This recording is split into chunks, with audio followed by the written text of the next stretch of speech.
Hi, everyone. Welcome to Genealogy Adventures. My name is Brian Sheffy. And I'm Danya Williams. It is hot in Maryland, baby. It is. It is hot. Man, if I was an ice cream cone, I would be a puddle. I'd be just melted. Yes, it is. It's been a long time, Brian, since it's been me and you, just me and you. You read my mind. It has been. It's been a minute. It's been a minute. So, welcome to everyone who's watching us at home or wherever you're catching us on the show. Thank you for spending the next hour with us. We're really excited to have you. And this week, we are going to be talking about how freed enslaved families acquired their surnames. This I've wanted to do this show for a while. Let's just be honest, because I keep seeing the question being asked over and over again on all the big kind of African American and Black genealogy groups on Facebook. And there's always theories and there's always comments. And I just thought it would make a really interesting show. So for this show, because it's a little bit more relaxed, it's just Donnie and I, we're going to be asking you guys questions probably as much as you're going to be asking us questions. And one thing that I hope this will inspire Black genealogists in particular to do is for those of us who are writing about our family history and our family stories, if you know how your enslaved family came by their surname, I think this would make a really wonderful thing to write about. Because as Donnie and I were chatting before the show, and I asked her a really simple question. I know I've heard this, Donnie, you said you've heard this, and I'm curious how many people who are watching the show have heard that Black families who were previously enslaved took the name of a slave owner that they either liked or they just took the last name of their last enslaver. And I'm really curious about where that even came from. Who did that research? Was that just the hypothesis? But how did that even become a thing? And right, like that's the only thing that they did. That was the last thing that they did. And it's not.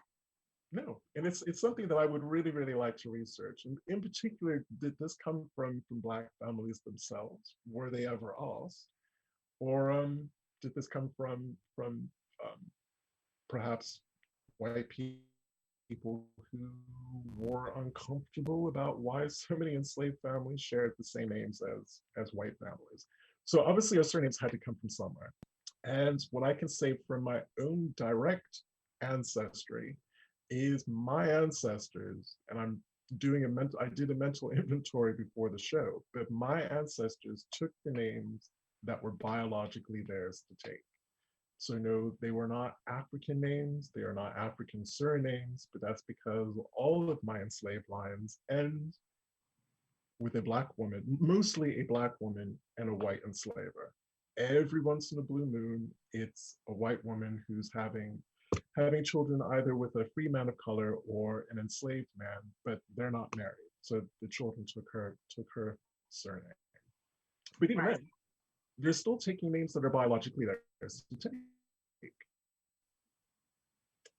So we know that just talking about Edgefield and for a minute, that's not the case with all of our families. Again, most of it looks as though they knew who they descended from. So they were taking names that were meaningful to them, that they felt that they had a right to take because of their ancestry. But I want to start with Martha Brooks, actually. Yep, that's the one. Because we've researched you researched Martha far longer than I have, but collectively we have researched Martha for years. And Martha Brooks is always Martha Brooks. And in that first census that we see her on, so that tells me she knew who her white family was, and she knew exactly how she was related to them. But our question has always been, why were her kids called Brooks in the 1870 census, but in the 1880 census, all of a sudden they're yelled out? Yep. Martha wasn't a silly woman. She wasn't a capricious woman. She didn't pluck that name out of the ether. She gave those kids that name for a reason. Now, what frustrates the parent of us is we have no idea why. Right. So the thing about it looks like our video got interrupted for a second. I'm not sure. I'm having some technical difficulties over here, so I hope it's not my fault. But the thing about Martha is that she is, like you said, going through the motions of changing her children's name. But then the other issue with her is that she never changes hers. Right. So she continues to keep the last name Brooks. Sometimes that's a clue that you know that they're actually belonging to that family that they are enslaved by. Not just holding on to the name because they have to, but holding on to the name because it's theirs. That is their name. That's who she comes from. Even though, you know, okay, I know we may have some people who are very how can I say this? Pro African. Mm-hmm. Okay, so yeah, they may be very pro-African and say, oh, no, but that's not her name. Well, technically, you know, she was born here, and she was, whether it was via rape or what have you, coming from that line. It's literally, so that is just as much her name as it is theirs. And I think, you know, people think that those who were back then were dumb, and they were way smarter than a lot of us are today. Way smarter. And they knew more about where they came from than what historians and people want to give them credit for. Right. Again, how many times have we actually, you know, researching together, we're on the phone, usually with, you know, Loretta or Hamad is with us, and sometimes Sharon. And we're looking for a specific family group, and we've got the mother, and we've got the father, and we've got the kids. And then we find another mirror family who's white in the same town with kids with the same name, with a mother or a father with the same name as the Black household. And you're like, why did they do that? And then we start digging into the DNA, and it's like, oh, because you're family. That's why you did it. And I mean, I can't remember how many times we've come across that. Right. So I think I first of all, let me just interrupt for 1 second. I want to apologize to everybody for these links that are popping up. Please know you do not have to use a link. They are popping up left and right, and I'm trying to block them as they come. So I'm hopefully I've been able to do that. But for whatever reason, these links are like really just, they're bad. Yes, please do not click on them. Do not click on them. That is not us. It is spam, and we're trying to take care of it. And I just want to apologize for that. Yeah. So let me look at the link and see, because I think it's also messing up our live, because every now and then it's popping up interrupted when it does that. So I want to go back and I want to look and see if anybody has actually asked the question. One person said, Brian, your volume is low.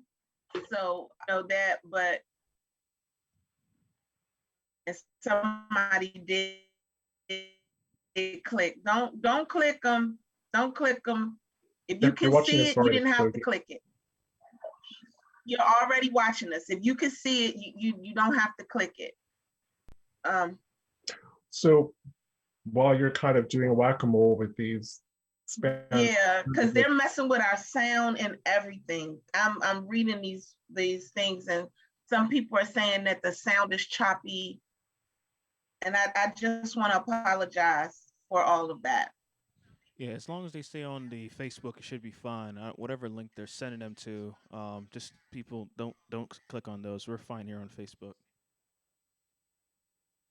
Thank you. Thank you, Afiba. So actually, someone had left an interesting comment on the show flyer for today.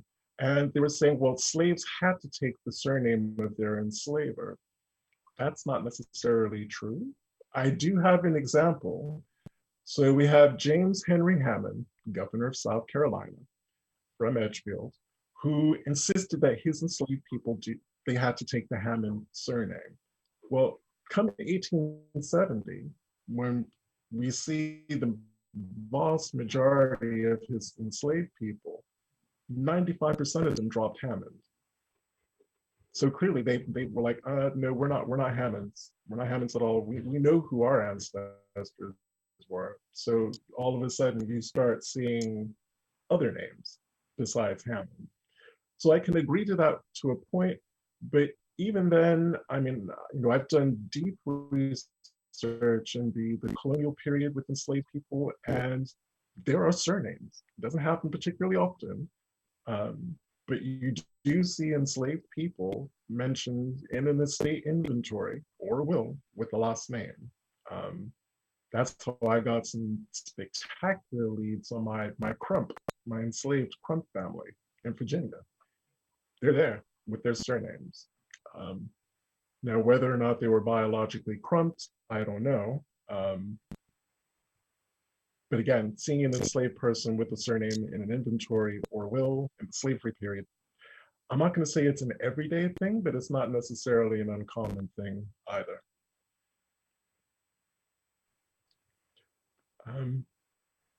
One interesting story that I did hear from a cousin, this is really funny. So again, newly freed enslaved person in Virginia, out in the fields, working his farm. And I believe it's a Union armed officer comes riding up, and he just asked the man his name.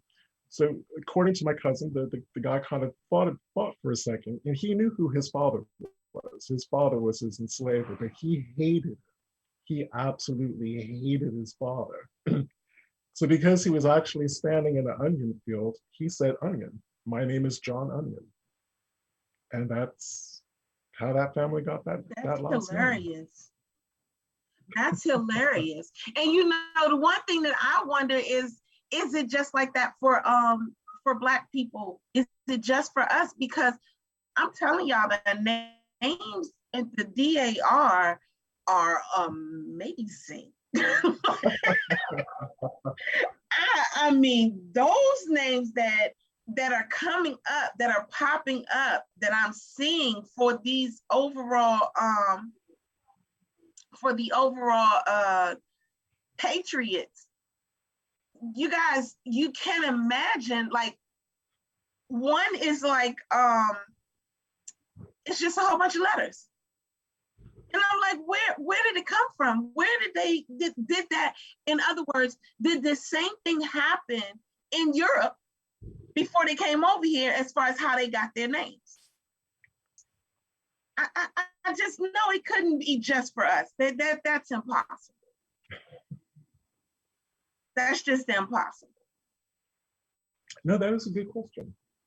That is a good question. And again, during working on the Weeping Time enslaved people, who were largely African, they took surnames for what they did as an occupation. So the Cooper family, the men were Coopers. They built wooden barrels. I guess that's how they chose to define themselves. There were enslaved people who were brewers. So you have a family called Brewer. Oh, who was the other one? There's the Sawyers, a blacksmith family. Right. So, just I guess being practically minded. Well, I'm a Cooper. I can't be bothered to think of like a surname. So this is what I do. Or what about freemen? Yes. Freemen came because they were freed men. Uh-huh. That's it. That's where it came from. So, or freed men and women, but that's where that came from. And a lot of people kept it because they didn't want the names of their enslaved people. Yeah. So they just said, I'm a freeman, and that's it. And that's how freemen came to existence.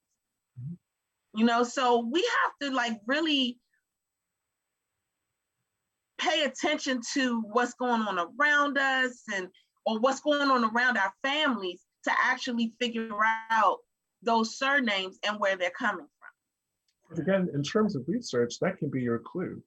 Naming conventions, that's how I cracked the Holloway family in South Carolina. And that's how I cracked our specific line of Holloways, was because of the naming conventions. They immediately led back to just one Holloway line really, really stood out. Same with the Matthews, naming conventions. Drury Cook Matthews for days in that family. And also the use of the middle name Pope. So the Matthews and the Pope in Edgefield married each other over and over again, and that helped me figure out who Lewis is. Well, that and the fact that Lewis was mentioned in his father's will helped me work him out. Right. Now, I'm also noticing people asking the questions like, where did certain names come from? You can go on to places like Ancestry and do a surname search. You can also Google surname searches and try to find out where your surnames came from. But the main issue for us is to first understand that when you're doing your research, you don't always have to automatically assume that your enslaved ancestor, if you found that your ancestor was enslaved, or you're trying to think that they were enslaved, you don't the main thing is to first try to find them as that enslaver and then go outside it. So let's take the seniors, for example. Mm-hmm. The senior family, that's one of our relatives. We believe, well, let me start from the beginning. The senior family showed up in Edgefield, South Carolina in 1870 and 1880, and then poof, disappeared. They had like 16 children. And out of those 16 children, we only found 4 until the amazing Loretta did her job this morning. And she got a couple more. But nevertheless, we had only, had a tracking for 4 of them. But where did they go? And who were they? Normally, when we do our research, we are able to look at the 1870 census, find out where the land that person is living on. And we were very lucky in getting labor contracts to figure out if that was their last enslaver or things like that. But we weren't getting anything like that for the senior family. Like they literally just, like magic, poof, they appeared in 1870, there in 1880. By 1900, only 4 was there. That was it. We don't know what happened to them, where they went, they just up and disappeared. Until we started doing some more research, and one of those kids actually, for whatever reason, seems like his name is Job Harris, Harris. We don't know where it's coming from. We're still kind of up in the air about the Job Harris thing. I know I am. I think Brian's more comfortable with it, but I'm very up in the air with it. But the bottom line is that we can't find these people. And why is that? Because we really don't know what their last name is. Nope. That's it. No idea. No idea. We don't know what their last name is. They up and just disappeared. So, but again, going back to the central premise that newly freed families took the name of an enslaver that they liked or their last one. Again, another group that I can think of that did do that was those who were enslaved by Parkee Custis, which was Martha Washington's son, George Washington's stepson. And again, because we don't really have a vocabulary to kind of talk about the relation, slavery itself, the dynamics, and I don't like using the word good slaveholder or good slave owner. But he did seem to have an affectionate relationship with some of his enslaved families, and some of those families who were not biologically related to him.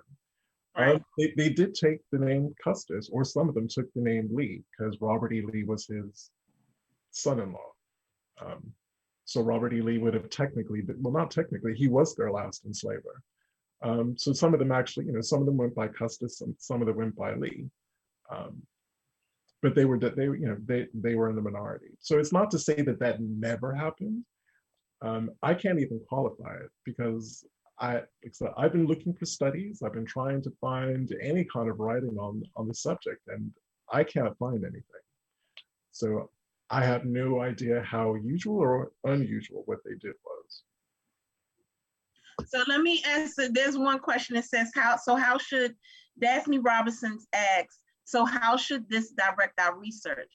Like I just said with the senior family, I think the first thing that everybody should do, especially, well, actually with any 1870 census, is look for a person who is the land that they're living on. If you don't understand what I'm saying about that, I guess we could show them what we're talking about, right? Sure. All right, let me pull up somebody real quick. But while you're doing that, so basically what Donnie and I are saying is the 1870 census, you will have found your family.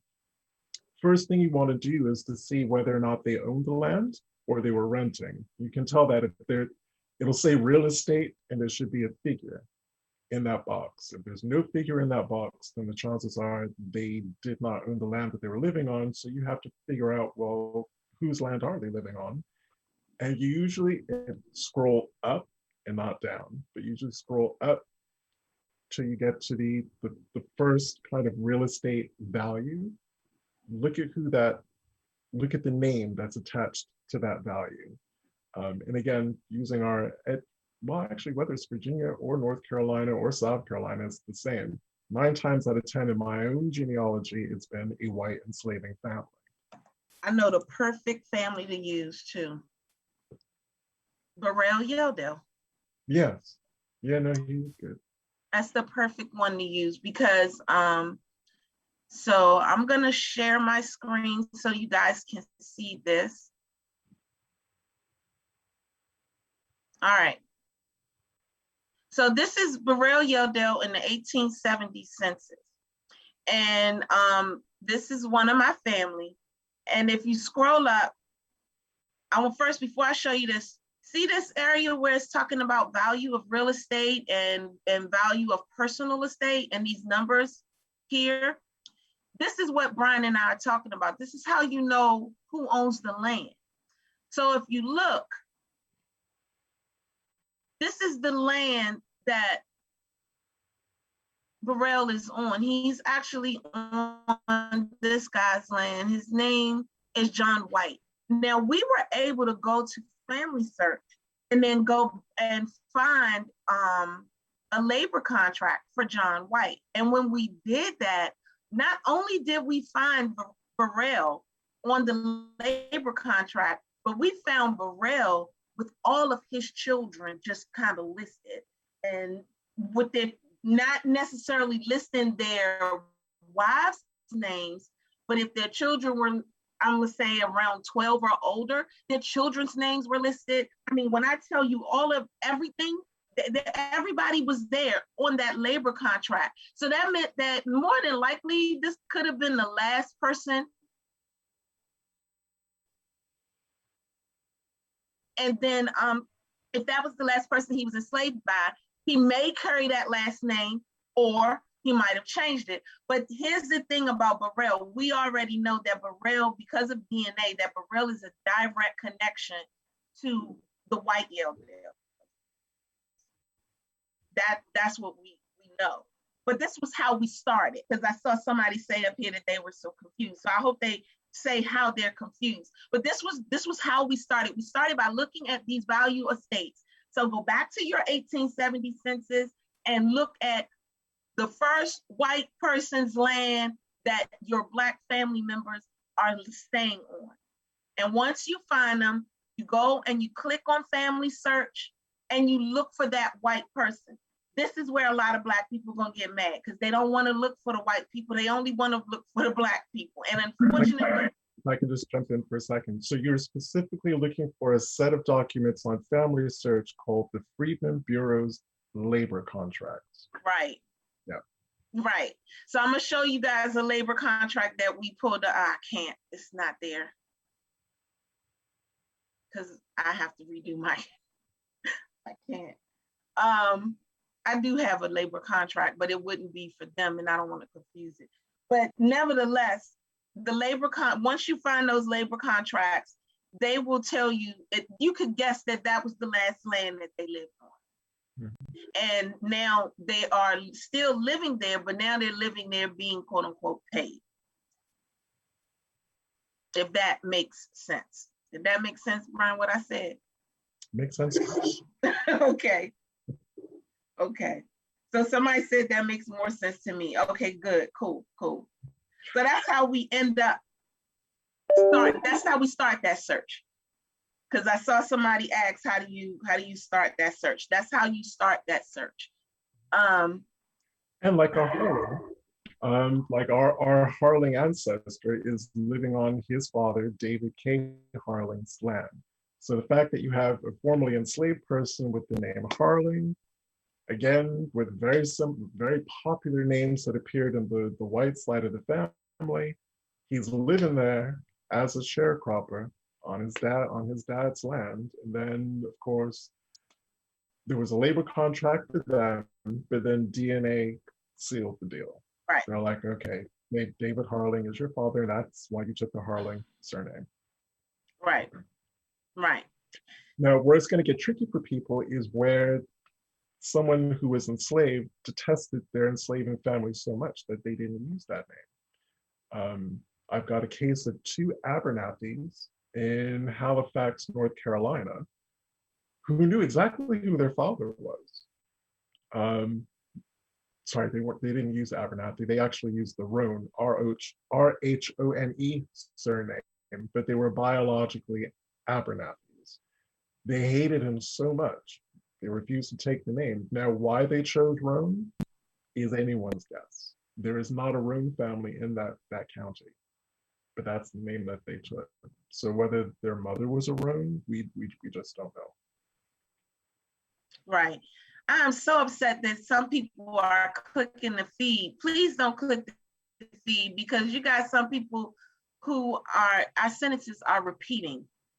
And I'm really sorry that you clicked that. If you're on the Facebook page, just stay on the Facebook page. Gosh, I'm so sorry about all of that.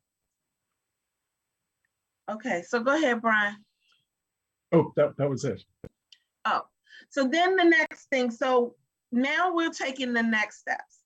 And the next step is to, once you find that labor contract, if you are able to get that labor contract and you see that their names are matching the enslaver, the next step is to, in my opinion, to look at the DNA. Start typing in that DNA name on your, search, on your search box, and see if it's popping up in your line. If it's popping up in your line, then there's a possibility that you are connected to that enslaver, and they could have kept that name because they were related to him and they already knew it. The best way that I can explain about how I feel about how our ancestors are smarter. My grandfather was Jefferson Yelldale. He was not enslaved, but he was born in 1894. And the man had about the 6th to 7th grade education. But within that education, it allowed him to know how to do not 1, not 2, but 3 churches.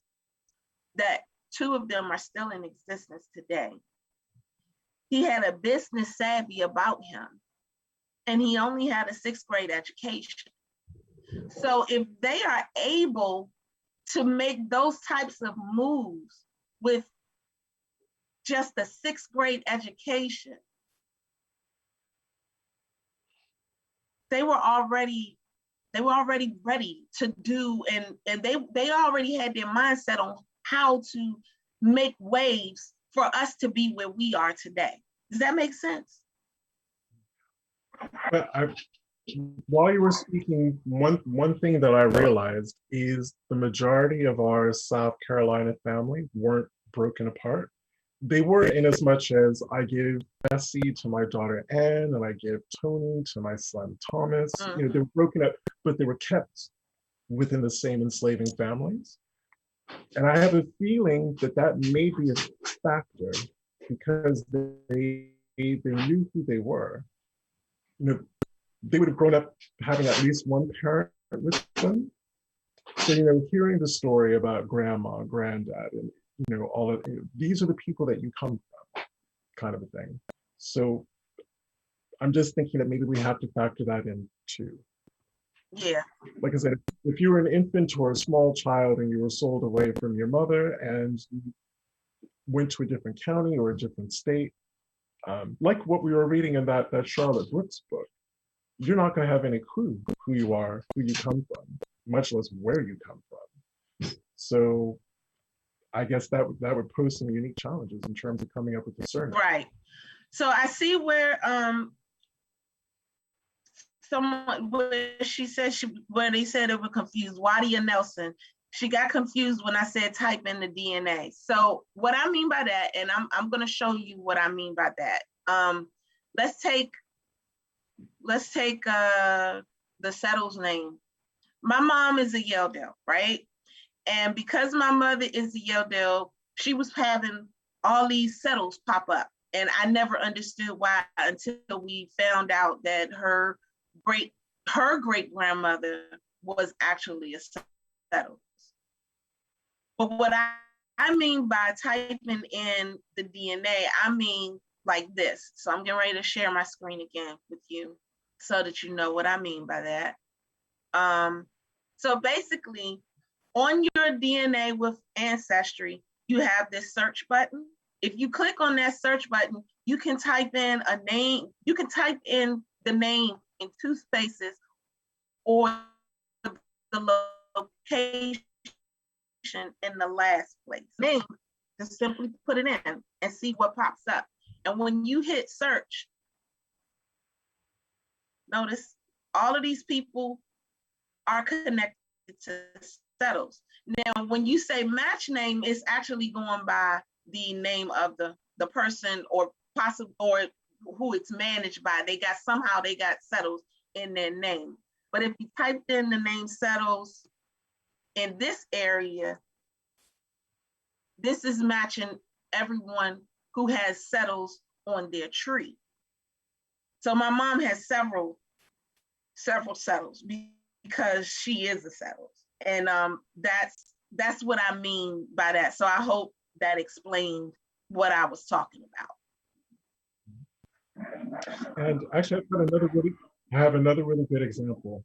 So I've been doing some research on a gentleman called March Conyers, and he was born and he lived in Waccamaw, Georgetown County, South Carolina.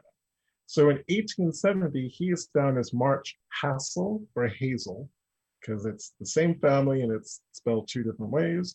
And he's there with his mother and his grandmother and his siblings. So then in 1880, again, it's his grandmother, his mother, and his siblings, but all of a sudden, him and his siblings' last name have changed to Alston. Then in 1900, when he's an adult, he's married, he's got a family of his own, he is March Conyers. So as a genealogist, I had to answer the question, how do you go from Hassel Hazel to Alston to Conyers? So he didn't have a choice in 1870, 1880. He was a child. He was not the person giving the information. The first one was his grandmother. The second one was his mother. And as I said, he wasn't an adult until the 1900s. So then I was chatting to the client and I got to thinking, well, 1900, and he was put like what Martha did, putting her stake in the ground saying, I am a Brooks. That was March, hopping up and down going, I'm a Conyers. Mm-hmm. So then I had to think, okay, so then who was the Alston and who was the Hassel? And that's what I'm researching at the moment. Either his mother was the Alston or the Hassel, or his grandmother was the Alston or the Hassel. But those 2 women are attached to those. One of them is going to end up being the Hassel. One of them is going to end up being the Alston. So in a way, it makes sense how he did it. Right. I mean, we're working on the hypothesis that because the grandmother was the first one to get the information, she was either the hassle or she was having children by a hassle.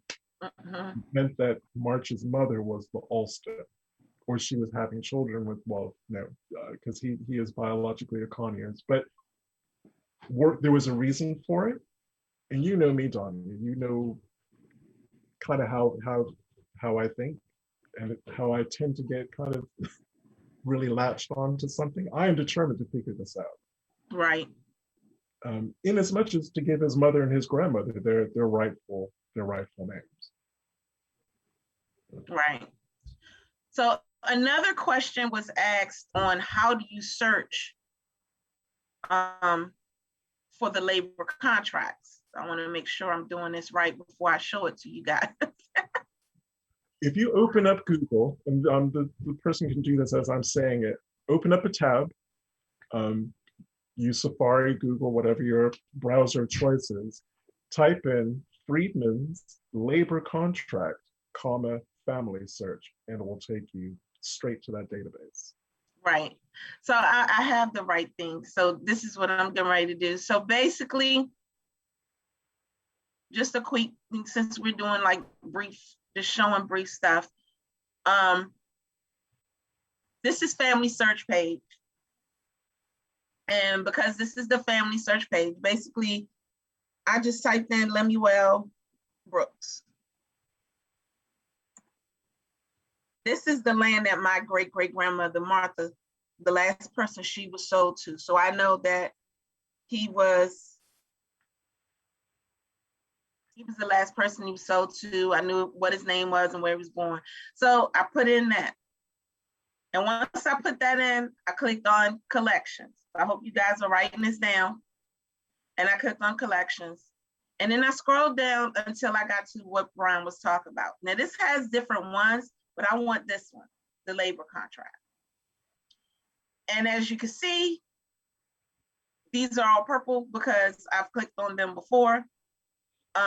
But Lemuel, I would do the search. And then this contract is the name, it basically see it, but it's a whole contract that he talks about this entire family and what it is that they can and cannot do and what their children, what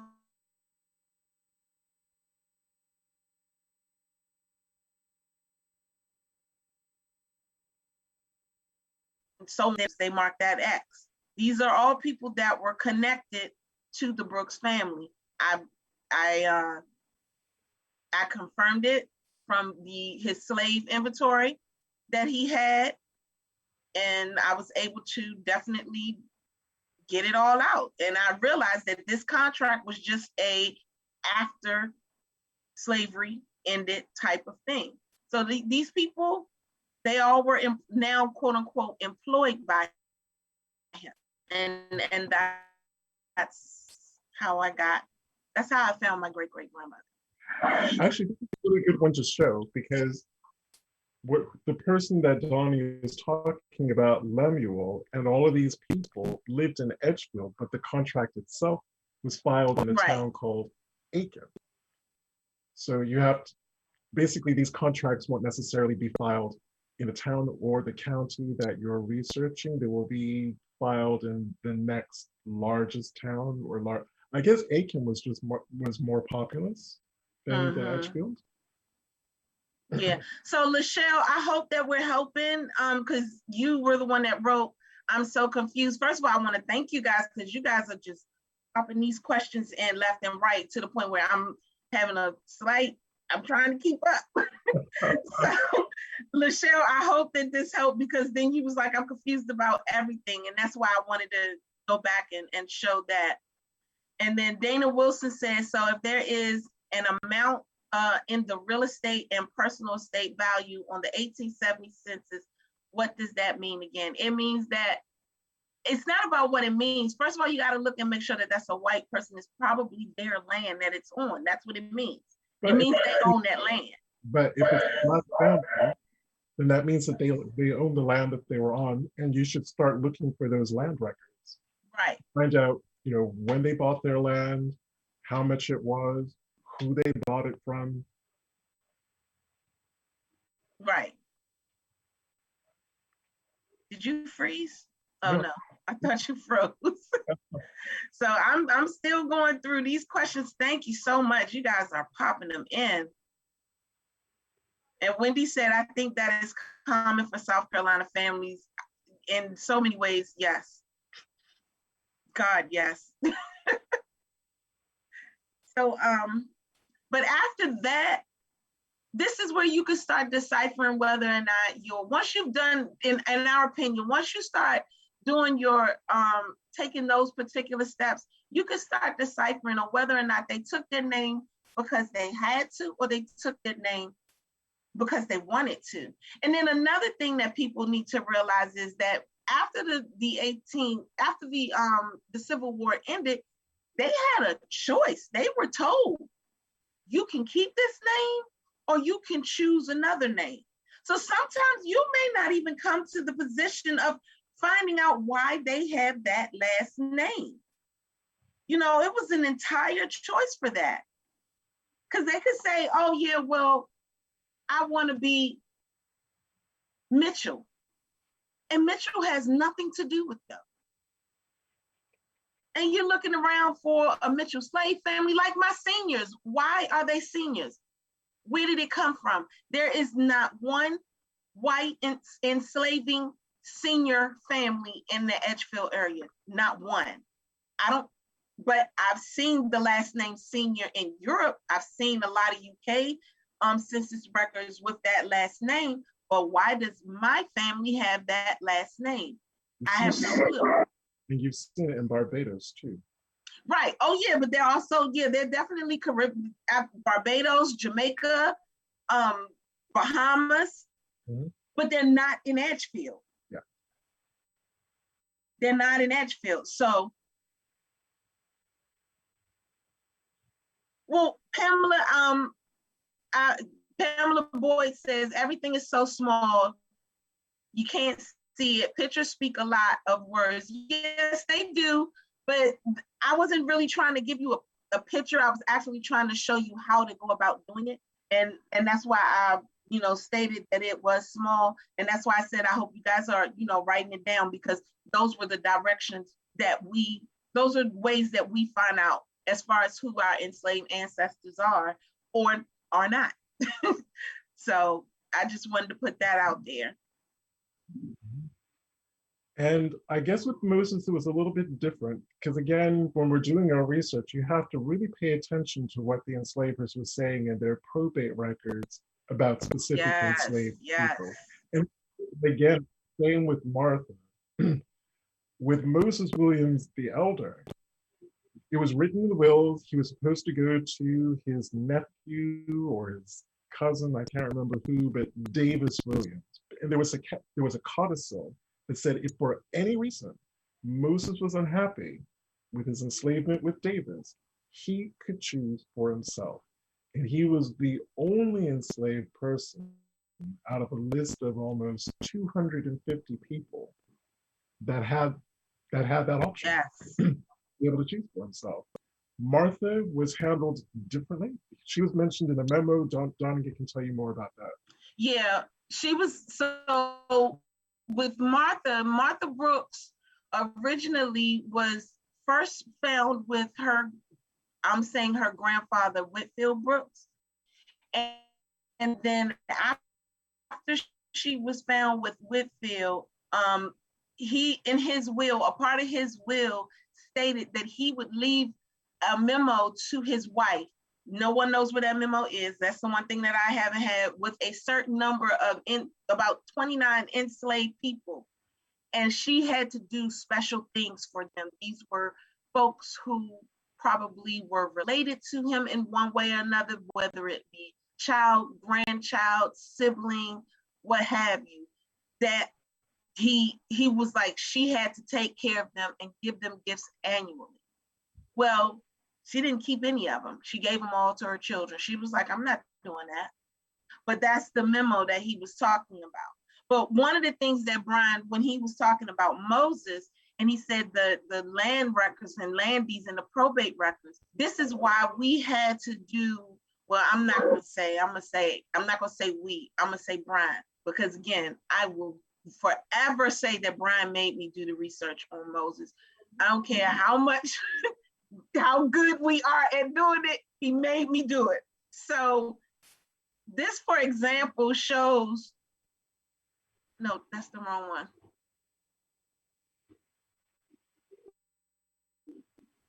Is it this one? It's this one. So this one right here, Brian took the time to actually write out. Now, I don't know how many of y'all are gonna do this, but Brian actually took the time. He was going through all of these probate records. That's why he was the managing genealogist for this particular process. And he took the time to write all of this out. And when he took the time to write this information out from these land records and deed records and said who they were, where they went to, if you guys look here, I'll try to make it bigger. This is Moses Jr. This is my three times great grandfather. Mm-hmm. Right here, when you see the numbers beside them, they were putting the ages down. And this is Moses Sr. This is why we know exactly how old he is and when he was born. We know that he died that he was born in 1769 because he was 22 years old when this particular deed was done. So you gotta like really wanna know.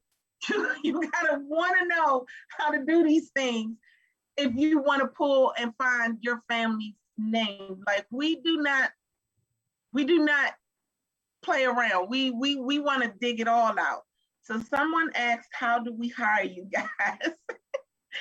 The way you go to the Genealogy Futures .net website, and we can put that link in the comments. That's really easy. Genealogy Futures .net/research takes you right to the research page. Yes, yeah. So, but God, this time is moving fast. It is, but that's what we have to do. And I guess the longer that I research my family, our family actually, and it's not, I don't want to say that it's not overly complicated, but identity is like one of the most basic fundamental things. And sometimes I think we overthink how our ancestors got their names. And I'm going to cycle back to the statement that I made before that, depending on if your family wasn't split apart and sold here, there, and everywhere, there were those who were, but if they weren't, they were more or less kept together within the Whiting enslaving family, the chances are they're going to know where they came from. They're going to know bits and pieces of their family ancestry, and that comes through their names, both the first names they were using as well as their surnames. Right.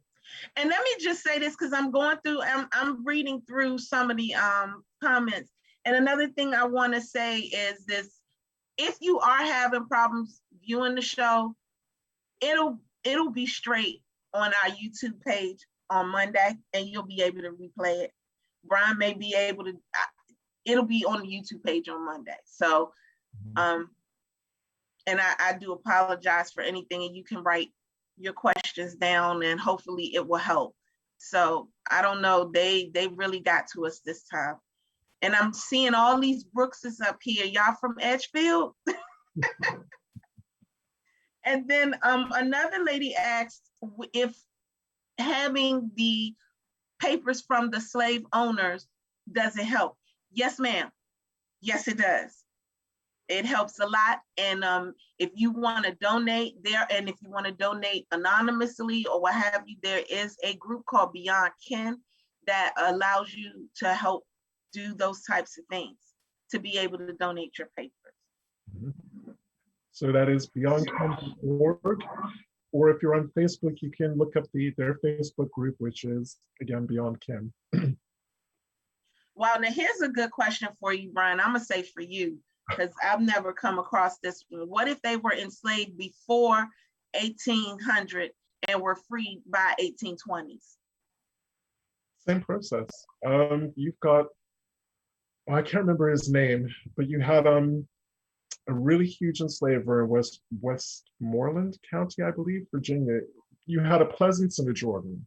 They freed theirs, like between them, they freed over 1,500 enslaved people really early in the 1700s. And you look for the manumission papers. That's the act of actually freeing an enslaved person. It doesn't even matter what the time period was, so long as it's in slavery. It's called manumission. That's how they're referred to. And if you look up manumission documents, the county that you're researching in, hopefully they still survive. If you're doing this in Virginia, the place to go is the Library of Virginia website, the LVA website. They have a lot of the manumission papers on there. And then we had another person who asked, how can we get Black people to do ancestry DNA? I am not the person to answer that question. I just tell people there is nothing to fear but fear itself. Right. Whatever the reality is, probably isn't going to be anywhere near as bad as what you imagine it's going to be. Right. And then the thing that I get into when it comes to DNA and testing is the fact that, please remember that it's just like a paternity test. They don't tell you that in all of these, when they talk about taking your DNA, they focus on ethnicity. They focus on where you come from and so on and so forth like that.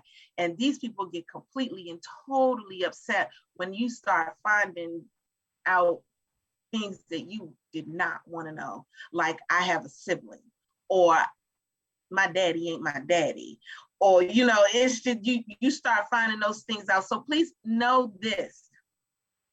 It really is not that much different from a paternity test. It's just not, because you're going to find family. I have family members who won't test because they are afraid that it might be a kid out there, or let's say there might be a kid out there. Well, let me say this. If my brothers don't test, it really doesn't matter, because I'm on there, my mama up there, my sister's up there, my two children, I have 2 children that have tested. So if either one of my brothers has some outside kid, that child is, and they tested on any one of those sites, that child is going to pop up, whether they're popping up as my niece or nephew, as my children's first cousins, or my sister's niece or nephew, or my mother's grandchild. They're going to pop up. So at this point, it doesn't matter whether or not you don't want to find out if you have a kid. That's going to come out regardless. But what advice would you give? Because this is something that I hear specifically from African Americans who don't want to do a DNA test because they just don't want to see that. What if they have European, they don't want to see it. So say that again. We know of African Americans who don't want to take a DNA test because they can't handle it and don't want to see a European percentage because they know what that represents. Right. What advice would you give them? How would you talk that person around? Well, first off, I would first tell them that it may not represent what they think it represents. That's number one. Because no matter how much African Americans want to say that every enslaved woman was raped, they may not have been raped. I know it's hard to take in. I know that's a hard thought process, but what makes you, I guess my thing with this is, what makes you think that a Black and a white person can fall in love now, but couldn't fall in love then? Why? Why is it different? Because they were enslaved? If I'm looking at you and I find you attractive before you start doing all that crazy stuff to me, then I'm finding you attractive. That doesn't stop. That's how I look at it. I'm logically thinking. Now, that's my thought process. Now, I may get attacked when it goes on YouTube. No, because actually, I'll do 2 quick examples. So Venus Jossie, Northampton County, North Carolina, her enslaver, who is the father of her children, He's writing her love letters from the Civil War battlefield. I mean, full proper love letters. Now, what she felt, we don't know, because she was illiterate. She didn't respond. She didn't write her feelings back to him. We only have that one-sided conversation. But he was writing her full-on love letters from the Civil War battlefield. She was enslaved. I guess you'd call her a concubine. Well, she was like his common law wife because he never married. You've got another one in Virginia, the most notorious colonial era divorce Rome. His family forced him to marry a white socialite. He didn't want to marry her. He was already in love with an enslaved woman called Sylvie, and he's to Ohio. Well, his family spat the dummy. They threw the toys out of the pram. To say that they said, "Oh hell no," was an understatement. Made him get married. It was a disaster. He made his white socialite wife work in the fields like a slave, made Sylvie the mistress of the household, giving his wife orders. Well, his wife wasn't having any of it. He got abusive with her, which don't condone. And to cut a long story short, she sued him. His wife sued him for divorce. Not only did she win, Virginia forbade Newman from ever marrying again. They wanted to make him an example. But he loved who he loved. And if it wasn't for the interference of his family, could have. But that's not how it ended. So as Donnie was saying, we can't always take the trust. I have evidence of rape. Never pleasant or easy to read, especially when it's being written about in a dry history book. But you can't always assume that that's the case. Right. And sometimes it's just going to be a question mark. My Sheffy ancestor Elsie, she had 5 children by the brother of her enslaver. When you start having 5 or 6 kids with the same person, is that going to be rape I don't know. I don't know what the relationship was, but I find it hard to believe that that's going to happen 5 or 6 times. Sally Hemings, Thomas Jefferson, we don't have her side of the story. I don't think he ever wrote about how he felt about Sally. That's another question. That's another question mark. But I wouldn't let that put, if you want to reclaim your family history, DNA is basically, especially when it's an enslaved family, DNA is going to have to come into it sooner or later, one way or another. Right. Well, Brian, the show's over. 4:59, man, 4:59. This happened quickly. We have a lot of questions up here to go over.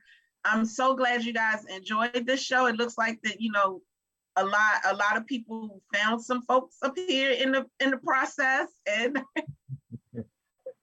and I hope that we helped some kind of way when it comes to surnames and renaming. Again, I do want to apologize for the technical issues, but like CNN and all of the others, we're going through them too. So very quickly next week, because we still got 1 minute. You want to introduce it? Huh? Would you like to introduce it? Which one? I can't remember which one it is. That's okay. We'll be posting about it next week. Thank you everyone for joining us yet again. Like I said, many apologies for the technical glitches. We are working on these spammers. We don't know why they picked us all of a sudden, but we are working on it. Again, apologies for the technical glitches. The all singing, all dancing one should be up on, will be up on YouTube. Genealogy Adventures channel tomorrow morning. Yes, it will. Yes, it will. Somebody called it interesting gymnastics. I love that. That was awesome. Let me tell you, that's Black genealogy. Yes, that's Black genealogy. Interesting gymnastics. So I'm Danya. I'm Brian. We will see you next week, 4 p.m. right here. Bye. Bye.